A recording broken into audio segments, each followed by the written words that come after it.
E outro ponto muito diferente entre a educação do Japão e do Brasil é a metodologia de aprendizagem pelo autoestudo. Então, o Japão ele preza muito que o aluno ele estude sozinho, sem depender completamente da escola. Então, eles falam do Yoshu e Fukushu. Então, vamos começar pelo Fukushu. O Fukushu é aquela revisão que a gente já está acostumada no Brasil, que é rever o que foi visto em sala de aula. Então, por exemplo, a criança ela vai para a escola, ela aprende, e aí quando ela volta para casa, ela faz a lição de casa e vê lá se o que a professora falou, ela entendeu, se consegue fazer a lição de casa. E o Yoshu ele é diferente. O Yoshu é aquela revisão que se faz antes da aula. Então, antes mesmo de a professora ter explicado a matéria, né? Então, por exemplo, o seu filho vai para a escola hoje e quando ele retornar da escola, ele vai fazer lá a revisão normal, que é o Fukushu, aquela que a gente já está acostumada, né, aqui no Brasil, fazer a lição de casa, para depois que a professora explicou a gente, né, ver se entendeu mesmo. E aí depois disso, depois que ele terminar essa revisão, ele vai fazer a revisão para o dia seguinte, ele já vai se preparar para a aula de amanhã. Então ele vai ver qual que é a matéria que a professora, qual o assunto, né, o tema lá que a professora vai ensinar, e ele já vai ver antecipadamente, antes mesmo da professora explicar, ele já vai tentar entender sozinho a matéria. E aí sim, amanhã ele vai para a escola e vai ver se o que ele leu lá, né, no livrinho no dia anterior, é o que ele entendeu, se, né, é a mesma coisa que a professora está falando, né? Então, e é esse processo que é feito todos os dias, né? A criança ela tem esse Fukushu e Yoshu, Fukushu e Yoshu. Então ela faz a revisão que a professora explicou e depois faz a revisão já se preparando para o dia seguinte, antes mesmo da professora explicar.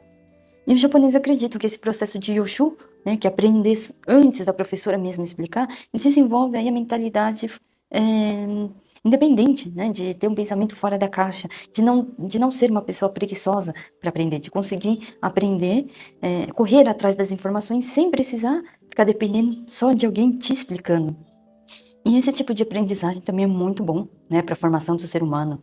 Quantas pessoas preguiçosas você não conhece? Eu também conheço muitas. E confesso que eu também, antes de entender essa metodologia, eu também era muito preguiçosa. Antes de começar a trabalhar com os japoneses, eu era muito preguiçosa. E eu levei também muitas broncas por causa disso, porque eu esperava muita informação de coisas que eu conseguia, assim, estudar sozinha, aprender sozinha, e às vezes a gente fica esperando outras pessoas ensinarem a gente, e às vezes a gente não sai do lugar porque a gente mesmo não corre atrás das nossas informações.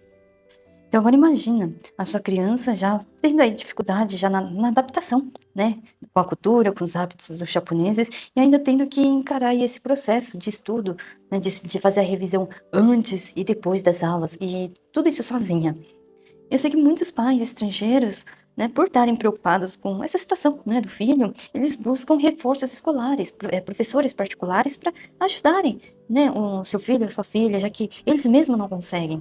Mas você não acha que seria muito melhor, né, para o seu filho ter você ajudando ele? Porque, né, esse início aí de fase que a criança está se desenvolvendo, né, que ela está aí formando a sua base como pessoa, ela está entre os seus 6 e 12 anos, ainda é muito pequenininhos, né? Então seria muito mais leve, né, para ela, muito mais motivadora para ela, tendo você como um apoio ali, né, estando do lado dela, estando muito mais próximo dela. Por isso, mamãe, meu incentivo é que você aprenda sim o Nihongo, pelo menos para conseguir ajudar a sua criança nessa fase inicial aí, nesses estudos primários, né, para que ela não se desmotive dos estudos. Mais um ponto fundamental